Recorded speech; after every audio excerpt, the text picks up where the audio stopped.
And now.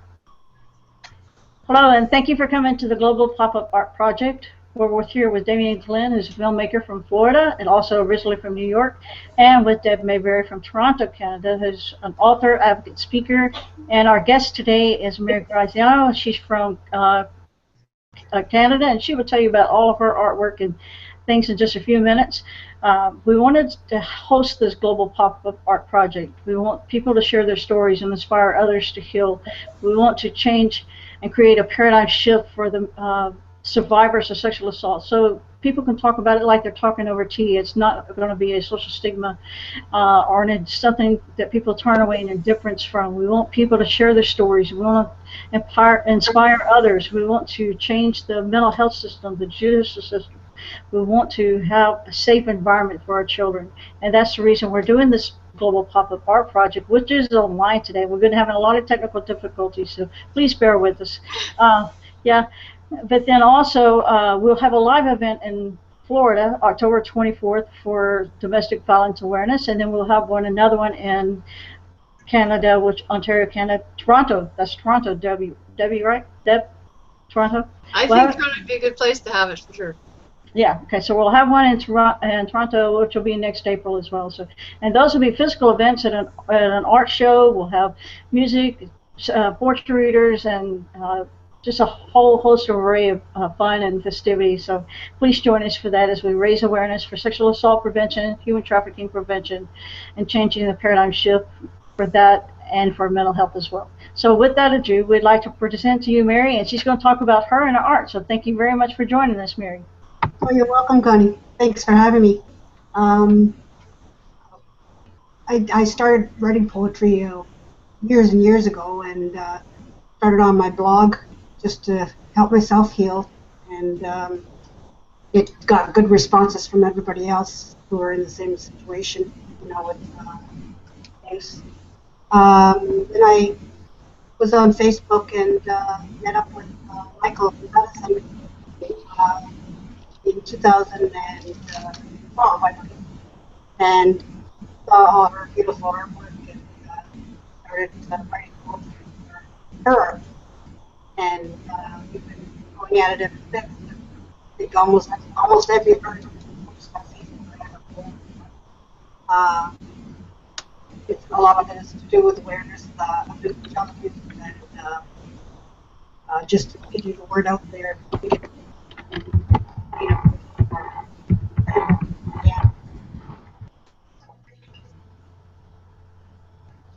Okay, how's that? Thank you. So yeah, I post a lot of it on Facebook, and I write every day. I enjoy doing it. Now I've been doing a lot of inspirational posts. Hope to get a book together for that. More uplifting stuff and not so much the deep things anymore. As I travel on my journey, I've left a path behind. So, what else can I do? How did you get started? I started when I finally realized that I needed to open up and talk about my abuse, and I started writing the poetry on my blog and about myself actually, and it just went from there. It escalated since, and I haven't stopped. So would you like to share your story? Sure. I was adopted at 6 months of age, and I was emotionally and physically abused by my mother, and sexually abused by my dad, and also by my mother's cousin who lived with us. And that went on for until I was about 17 years old. I was a very meek, mild child, so I never said a word. I knew my mother wouldn't believe me, so I never told anybody, and kept it all hidden inside. Didn't even tell my husband. Then one time it was bothering me so much, I approached a coworker who worked at the school board. It was a good friend of mine, and I asked her what she would do if knew somebody who was sexually abused. and kind of figured out it was me and called in a social worker that we have. Went from there. I started therapy, went into another therapist later, 17 years. And, finally told my husband, my kids know, everybody could know, my family. My parents have both passed away. I never did approach the problem. My dad never said me about it. I took care of them while they're in their later years when they're ill. Um, Thank you. just figured something I had to do, you know. And now I'm on my way to trying to help others with my poetry, and I get a lot of good responses with it, and it helps quite a few people that I notice on Facebook really respond to it well.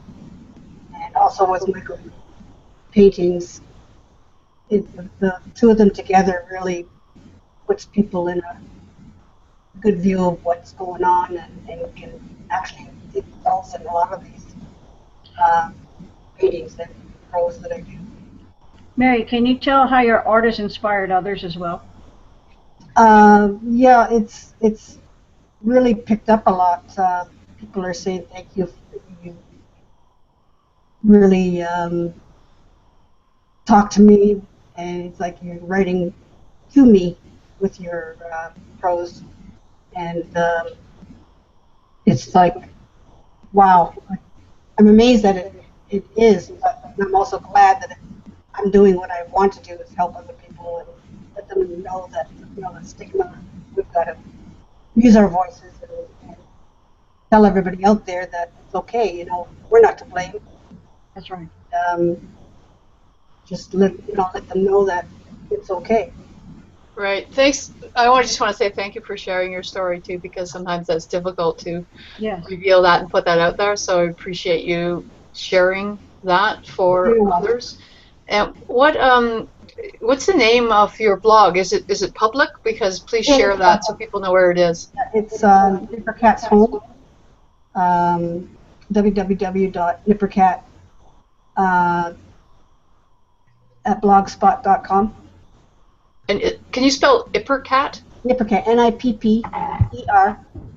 Nippercat.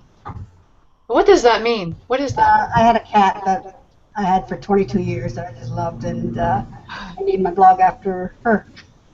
That's really sweet. And you know, that's something that we haven't talked in our broken version of our stream today. We haven't talked about the healing aspect of animals. And was she part of your healing journey as well?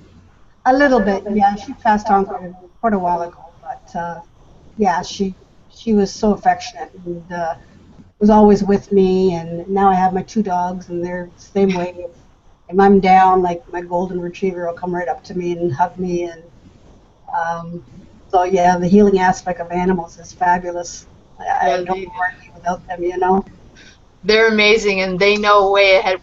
Damien, we were just talking about body language and recognizing, trauma in an individual through their body language. And animals, they don't need any education. They can sense exactly when an individual needs a hug, and they go right to that person. You know, I'm curious what are some of the things that people write to you on your blog, and how is it that they're affected by your outpouring of your story?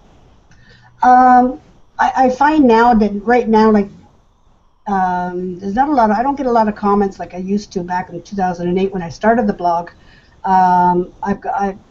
There was tremendous amount of people that were commenting on my poetry and saying that it affected them and it helped them. They thanked me so much for putting into words what they couldn't. That really touched me too. You know, like, here I am writing about myself, but also I'm writing about other people without even realizing it. And so many comments, positive comments, and that they appreciate what I've done, and I just continued on. It's so powerful, and it keeps you going, doesn't it? It does. It does. Like, I write every day, even at school when I'm with my student. If she's working, and I'll pick up my little book and start writing. If I think of something, and she goes, "Are you writing another poem, Miss?" I said, Yeah. Did you journal when you were a little girl?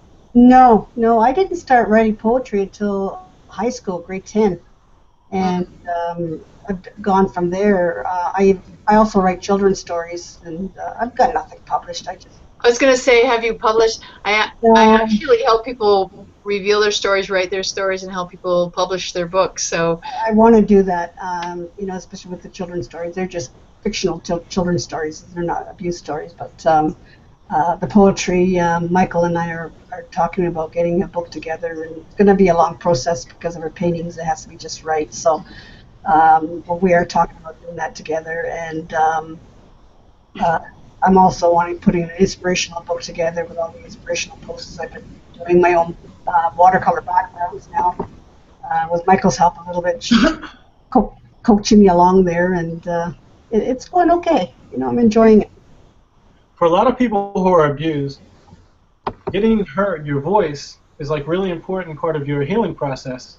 One of the movies I was making called The Jennifer Doll, which is about a girl who was abused, her whole thing, she was also mentally challenged. She had autism, so expressing herself was very hard. But big part of her healing process was getting her story out there. No one wanted to listen to her because they thought she was crazy and she was mentally challenged. And once she was able to get her story out and get it heard, that's part of the movie making process and writing the book, was getting her story out there and being heard. She wanted a voice. Nobody listened to her. Parents didn't listen to her.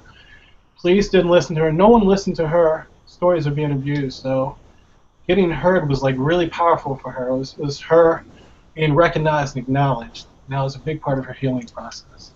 That's fabulous. Yeah, I have two of my poems made into songs by a good friend of mine, George Robertson. He sang the song and put it to music. And it's on YouTube. Shadows of the Night, Connie. I think you've seen that one. Yeah, we'll post both of those right after the interview or right at the end of the interview. We'll post your videos. As a matter of fact, do you have a picture of the art behind you? You want to share that with us? Oh yeah, I was trying to hang that up earlier, but I couldn't. I didn't have time. Want me to get it? Hang on. Okay.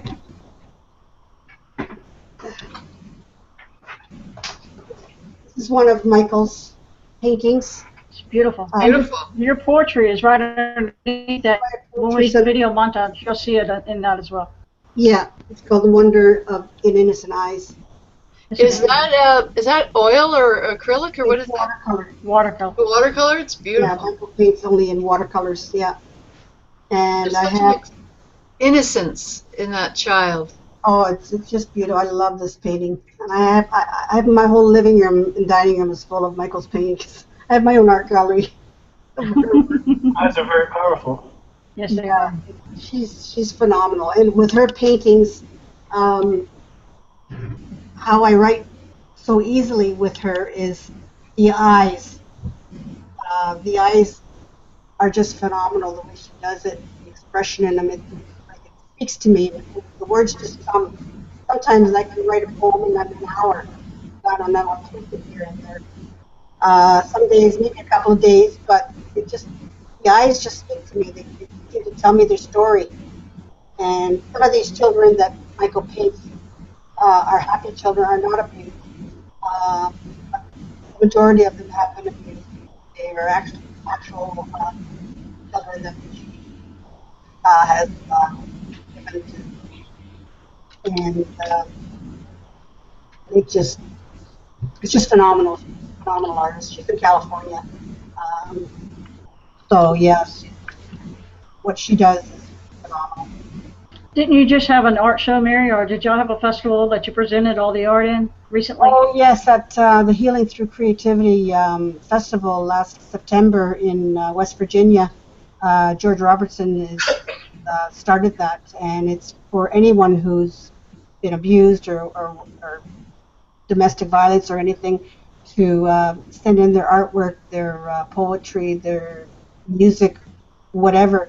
And it's a weekend event. I'm in Hamilton, so it's a long way for us to drive, but my husband takes me. And I've actually gotten the nerve up to sing a couple of my poetry songs that Oh, very cool.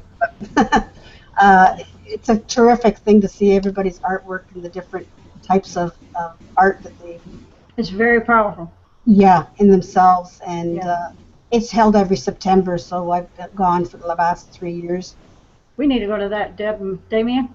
Yes. I was just going to say, she's down the road from me. I'm in Toronto. She's in I know. Hamilton. Connie, Yeah. how did you connect with her? Or Through Mary, Face- how did you Through Facebook. On Facebook. Yeah, Okay, of course. yeah. So I was supposed to go to an event for Connie and speak in. I thought it was Barrie, but it wasn't. It was past Barrie. It was too far. I would have never made it in time. So I had to cancel out on that, and I was so upset. That's all right. But I'll be there in April. Amen. You'll be in Toronto, so There you go. There we go. That'll be in your home backyard. that's right. Yeah. Yeah. Well, Damien, Deb, do you have anything you'd like to add? Only thing I wanted to say is I was just reading recently about children and children being able to express themselves, their experiences of sexual abuse through playing in art, and how powerful it is because children don't have a way of expressing themselves. And I actually had a video that I had seen, but I can't figure out how to bring it up right this second. But through puppets, through puppet play, through just various ways of playing, and through art, there was a way that they had of making a mask. Children can't describe how they feel, but they can describe what the mask feels like to them. They can draw a mask of how they feel, and I thought some of the ways they were expressing this were very creative. I wanted to bring it up on here to show, but I can't seem to figure this out. You find it, Damien? You can tell me the name of it, and I'll find it. I actually placed it up on the side. And you know what? While you two are doing the technical aspects that I know nothing about, I'm just wondering if you have a poem that you would read for us. Sure. Hang on. Yes, that'd be great. Thank you. Actually, I did have one out just in case you asked that question. Damien, what was the name? Oh, you have it, Damien? I have. Oh, go ahead, Damien. Yes, it's called Art and Play Therapy at Moxsa, M-O-C-S-A, on YouTube. Is that the link you sent me over on the side? Yes, that's the link, yes. Thank you. I'll put it up right now. Okay. Well, go ahead and read your point, Mary. And actually, here's Michael's painting that goes with the poem. Okay. Fixated on the musical notes, her deep brown eyes convey sadness, unsure of what she perceives inside. This melancholy feeling leaves her heart heavy. Eyes speak for her, lips sealed, silent. Tucking the violin under her chin, bow in hand, gracefully she glides it across the strings. A sound so mellow creates a feeling of serenity, peace. Calmness radiates over her pretty little face. Intensely she feels the emotions of each note, sweet, so pure as it resonates with softness and pitch. Her love for music takes her to a place so serene, eyes showing a glint of hope, of joy. Her music gives her freedom to express how she really feels about herself. It heals her heart, her soul, erases the pain captured in her eyes. As she plays, a calmness settles, leaving her with a feeling of tranquility. Happy, free to feel whole again, this wonderful stringed instrument becomes her healing tool. A simple violin made of wooden strings, soft yet so strong the sound, brightening the face of a little angel with flowing hair. She listens intently to the tone as it breathes life into each note. Her emotions come alive, silencing the sadness that once prevailed, all done by a simple violin. Wow, that's really pretty. That's powerful. Thank you for sharing that. It gave me goosebumps because I play the guitar, and so much of my healing in every area, every aspect of my life is played out in that instrument and through the words that I write. So I was just getting goosebumps listening to that. Thank you for sharing. Thank you very much. Oh, you're welcome. Glad Mary, I have a couple of your. Go ahead. I'm sorry. No, go ahead. Oh, you go ahead. I wasn't I was waiting for you. Let's see. I wanted to show this video of your music. Oh, Shadows of the Night? Yeah, It's on YouTube. it's on YouTube. Hang on just one second. Well, I had it in a playlist. Do you have? Go ahead and talk for just a second because I got to re-add it to this new playlist. Okay. Mary, can you hold up the picture again that you showed with the poem? Yeah. And talk while you're doing it. There, because it brings you up there. Just There keep, you go. even if you want to hum, just say anything. Wow. Like, it's so intense. Michael's just phenomenal as an artist. Just love her work. Is Michael a full-time artist? Yes, she is. Yeah, she's on Facebook also. You can look up Michael Madison and you'll find her artwork on her timeline. She has 2 art pages: Michael Madison Art, and Michael Madison. Michael Madison, because that's beautiful. So where, It's spelled Michal.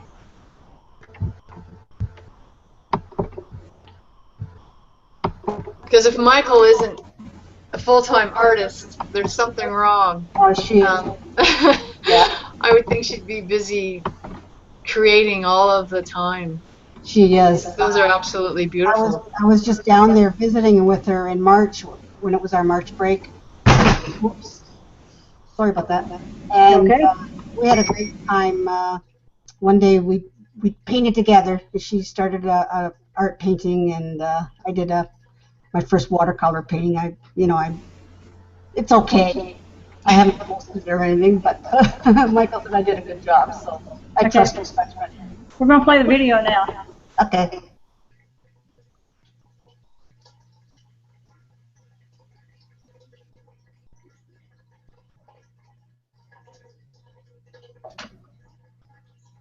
Connie, I don't know if you can hear me, but we cannot see the video, or I can't see the video.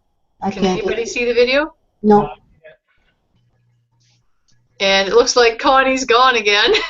It's been the theme of the day, people. Welcome to the Amy the Deaf Show. That's awful. Oh. You know, it's always a learning curve when you start up these types of projects with technology. Oh, there we go. She's back.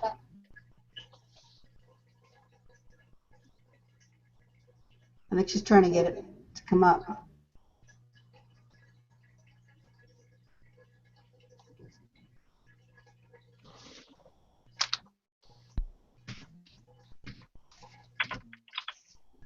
Can either one of you two hear the volume? I can hear. I can't hear her video now. I can't hear it. Yeah, it's sort of like you can see it a little bit in her spot there, but there's no sound, so we can see it, but that's unfortunate that... You can follow this on YouTube.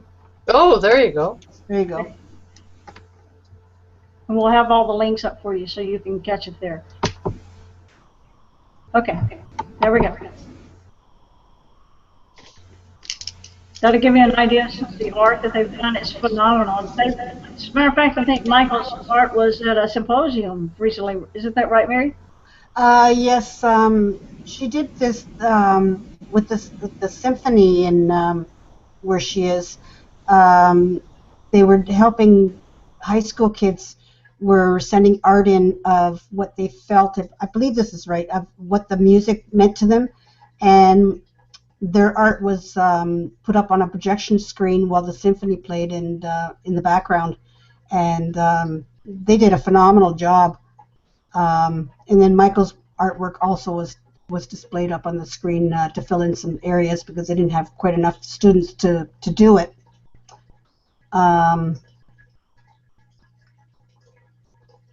Are we still on?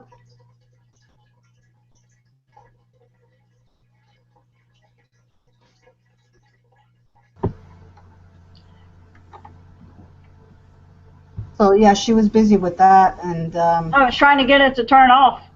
oh.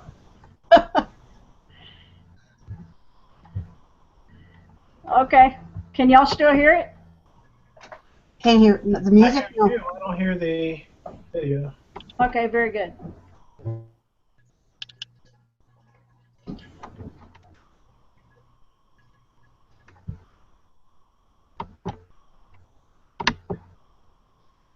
So what happened to the screen, huh? There we go. Is that Yeah. better?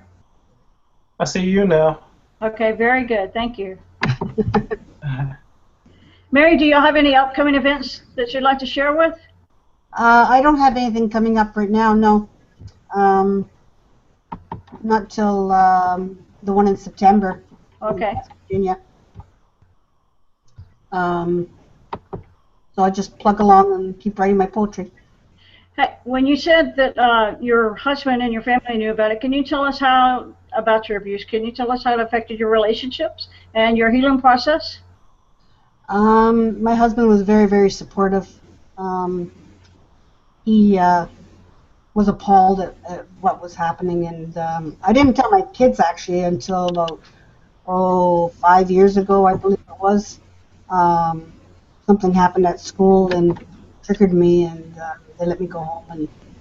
And my daughter kind of knew, and then I told my son, and he's like me, he keeps everything inside, so he was very quiet, and went and burned my dad's picture that he had in the frame, and we really haven't talked much at all about it, you know.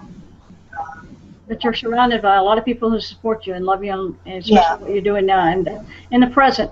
So that helps a lot. Exactly, yeah. So I'm finished with therapy a long time ago now, and just moving forward and try not to look back. There's still some parts that are missing, and I'm not worrying about it anymore. It was bothering me before, and I thought, nah, why bother?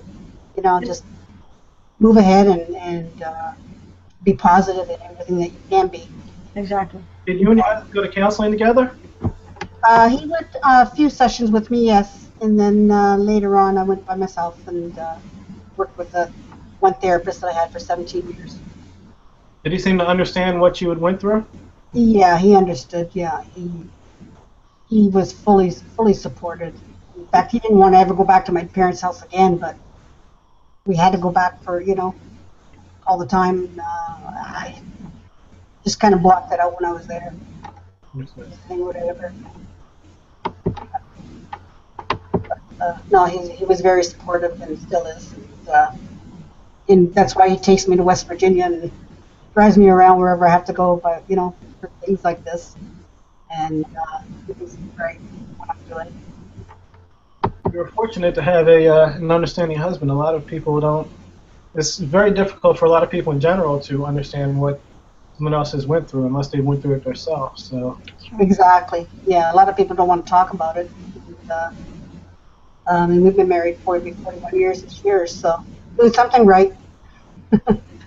Mary, can you hear me? Yep. Okay, I asked a question and I realized that my mic was unmuted because I was watching the YouTube that was up. Oh, okay. What inspires you to write, or what is it that has inspired you to do that first painting? You mean to do the poetry for the painting? Yes. These are Michael's. Yes, you said that you had done one painting, though. Oh, one of just a scenery painting I did, yeah. Yeah, so what inspires your creativeness? Well, that one I did, it was when I was in California, and it was the California mountains, and it was just the beauty of everything. For that painting, what I did, it just in other things that I've drawn little butterflies that go with my inspirational posts, and the butterflies are to me inspiring because they fly free and leave their worries behind, and that's what I'm hoping we all can do. And the butterflies really inspire me a lot. I've done quite a few butterflies in it. And of course, Michael's painting really inspired me. I think that is the main inspiration because I've written so many. I call them prose now because I don't do any writing poems anymore. So I revolve even more with my poetry and getting better all the time. I can see a big difference from when I first started back in 2008 on my blog. to where I am now. And by that one poem I read to you guys. And just her artwork just so inspiring. Also, I have a couple other friends on Facebook that are artists also. Um, and I've written poetry for their art also. And Lynn Tolson is one of my friends, and she does a lot of what do you call it? Just look into it. It's not really a picture; it's just a collage. And I see things in her paintings that she says, "I got it." She says, "Mary, you've gotten it." She says, "Nobody else seems to get my paintings." And she says, "You put words to it," and she says, "It's fabulous." So that really means a lot to me also, that I get her work also. There's three of them that I write for every once in a while. And it's a lot of fun. I enjoy it. Good. That's great. Do you have any advice for a child that would be in the situation that you were in? My advice, looking back now, is we've got to help them open up and have a voice, to help them understand that it's not their fault, that to tell is the only way out of the situation and stop the abuse from happening. I know it myself. I didn't want to say anything. One reason I didn't want family unit to be displaced. So that was another reason I kept quiet. Fear, I think, is the biggest thing with children. The fear of what's going to happen, whether you're going to be believed or whether you're going to be even hit, maybe because saying something so bad that they don't believe it's going to happen. So we really need to have the children open up and get the word out there. And I'm so tired of people just ignoring abuse of children. And just because it's not their child, they turn a blind eye to it. And that just drives me crazy. And I just want kids to live a life where they can be free and a lot sooner than we have, holding it in for almost 45 years. And, back then that's the way it was. But today it doesn't have to be that way. Right. Get that word out there. I think a lot of that is just stigma. There's still such a very big stigma on sexual abuse, and we can get people to talk about it more and get more exposure, then that stigma goes away. Just like Exactly. That's like another poem I had made into a song. We haven't got the video made yet, and it's to do with children and animals, and how everybody speaks up when an animal is abused. And they talk about the guy should go to jail or she should go to jail, and forever they're talking about it. But as soon as it's about a child, everybody turns away and does nothing. And that one I did says a lot. why do you think that is? I think it's easier for people to see a cute little dog or cat or whatever, horse or whoever is being abused and think, oh, that poor thing. And yet, for some reason, I just don't get it. What about the poor little child that's being abused and murdered and sexually abused? And don't they matter? Like, people should come first. And I don't understand it. I'm still trying to figure that out. A lot of times it's easier for people to dismiss it and go on in denial because it's, a lot of times they don't have solutions and they don't know how to deal with it. And a lot of times it'll change their entire life, and maybe especially if it's in a family and they don't want to get rid of the lifestyle that they've lived. They don't have a way to make income for the family. It's many things. So the kids, they have to keep telling until somebody believes them, because a lot of times they play and tell and nobody listens, or they ignore them, or they shame them, or they tell them they're lying and nobody will believe them. It's the same thing the perpetrator said. So. Yeah, it really bothers me. I mean, even working in the school system, you can kind of spot kids that are the quiet ones that are off to the side by themselves. in the back of my mind, I know I wonder what's going on at home. And, unless they say something to us, we're going to have to go on. And you see it so many times. A lot of times we don't have the good support system. So even if they tell in schools, it's like they may have to go tell a principal if they don't have a guidance counselor or a school counselor on hand. And even whenever we try to get programs into schools, even if they were free, a lot of school systems didn't want that because they didn't want you to discuss what was going on because they didn't know how to deal with it. Right. That's a big problem. Still like a big thing. A lot of families and schools, they don't want to admit it because it feels like it's something that should be swept under the rug. Exactly.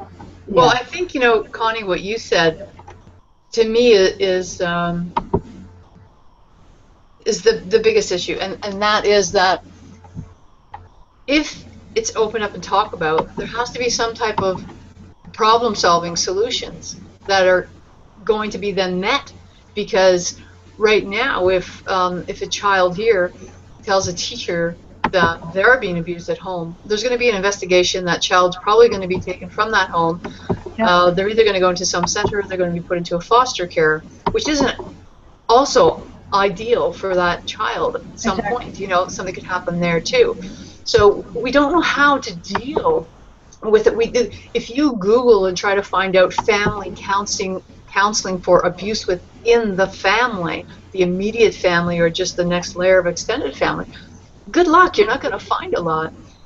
You can hire a private therapist, but if that therapist doesn't specialize in that area, they're not going to have the tools to advise. So it's one thing to say, the schools have to do this or that, but we don't know as a whole how we're going to come to some resolution with that. And I think that's where we have to really put our attention on the solution. Then when the child comes, that child will be terrified being plucked out of that home. Often, maybe some want to be out of that home, but that's the only thing that they know.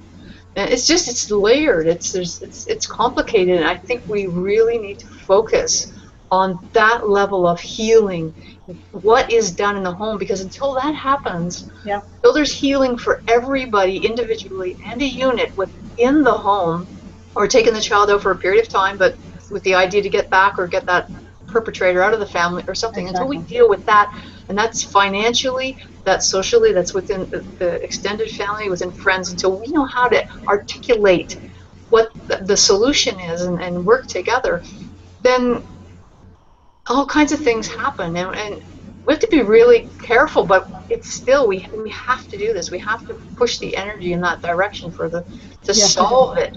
Yeah. It's one thing to carry a sign and, perpetrator should stay in jail forever, but it's not going to happen. We have to have the sign of solutions.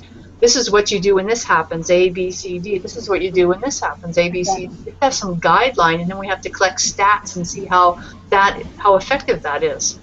A lot of safe houses and a lot of the places, homes, like we wanted to do a foster center that in-housed everything as well. But a lot of that, they're not getting funding for anymore. A lot of times they were shut down, like last year. There was a lot of foundations and centers that were shut down, so the safe houses weren't there. So that's the reason we've got to create this movement that will create the funding, that will create the atmosphere, the safe zones, so we can have a better, safe environment for children. Better reason. Right. Yeah. Exactly. Yeah. So how do you do that? Well, there are a lot of wealthy. What the model is at the Gatehouse is it's all private funding. We just had our general meeting yesterday, annual general meeting.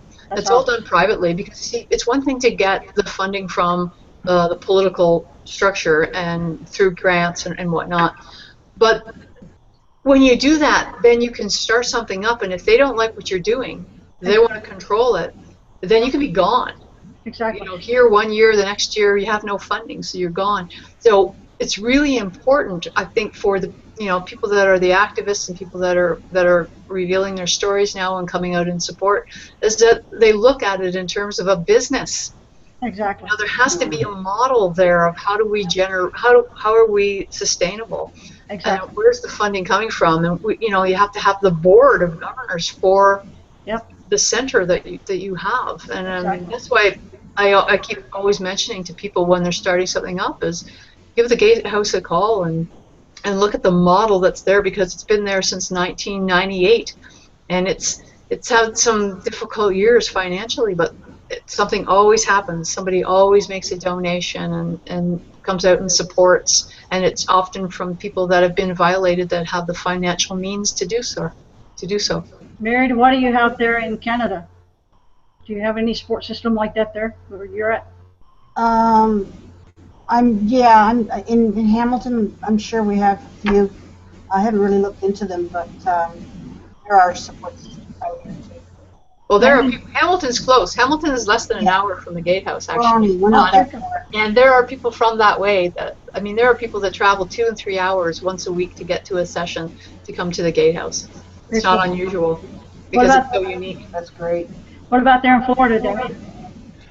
I'm not exactly sure what they have here. Pretty new to Florida. So I know there are many resources in New York, but as far as Florida, I'm not really sure what resources are here. Well, that was unfair to ask, especially since you just moved, so I apologize for that. Okay. But it is something I do need to look into, and I will look into. And I'll get back to you, because there are people in Florida who need these resources. Yes, they are. And we can present them in October when we're at the event there. Yes. Invite them to set up tables and things like that. I think I've actually figured out how to turn this video if Oh, very good. Can you all play it? Yes. Yes. There you go.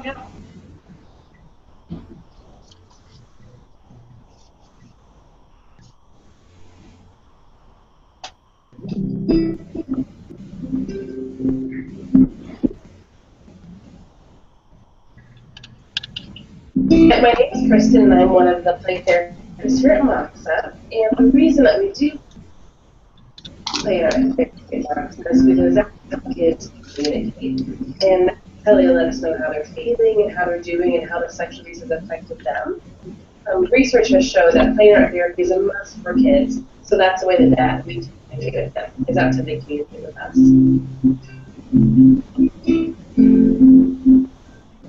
So one of the activities that we love to do with kids is a feelings map. Because kids have a lot of different feelings going on inside of them about the abuse, but they don't always have the words for that. But they do have the ability.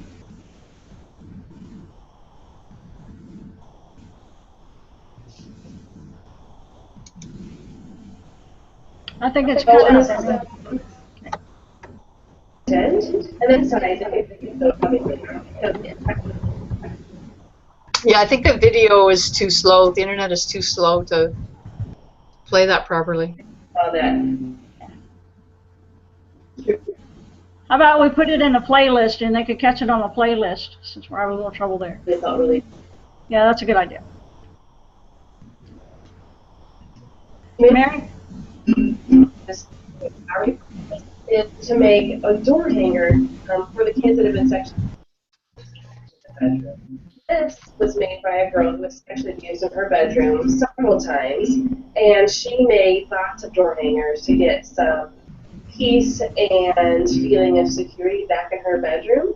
So this is one example, and this was really empowering for her to say to everybody else, this is my room, and this is the place where I get to feel safe. Okay. So we spend a lot of time talking about healthy ways to. It's funny, here's another technical thing, right? Well, we can't get it on play, we can't hear it. We can't communicate to him. And so we just talk about lots of different ways. Send him a message, Connie. Can you call him? I don't have a number to call him. Ask them sexual abuse and therefore heal. Okay. Okay, Debbie, can you turn it off? Kids who play therapy and play roots, toys are their words and play is their language. So in here, they know that they're the boss of the room and. Thank you. Not you. Oh no. Oh, God bless you, David. Okay. The bottom line is that play therapy is very important and very effective with children, and when you're an adult, it's also very important to play, whether that is painting or playing an instrument. Exactly. Mary, do you have any final comments you'd like to add? I can't think of any right off at the moment. I thank you for joining us and sharing all of your beautiful poetry and your artwork and the talent that you have. It's just an honor to have you here with us today, and you've been a part of all of our projects, so I want to say thank you very, very much. Oh, thanks for having me, Connie. I love it. Well, God bless you. Be glad when I finally get to meet you. Nice to meet you, too. Yes, thank you. Well, we're going to put our playlist on, and we're going to call it a close for today, and thank you so much for Damien. Bye, Damien. Bye, Deb. Bye, Mary, and thank you so much. And we're sorry for the technical difficulties, but you'll be able to see these recorded, and you can review them as well.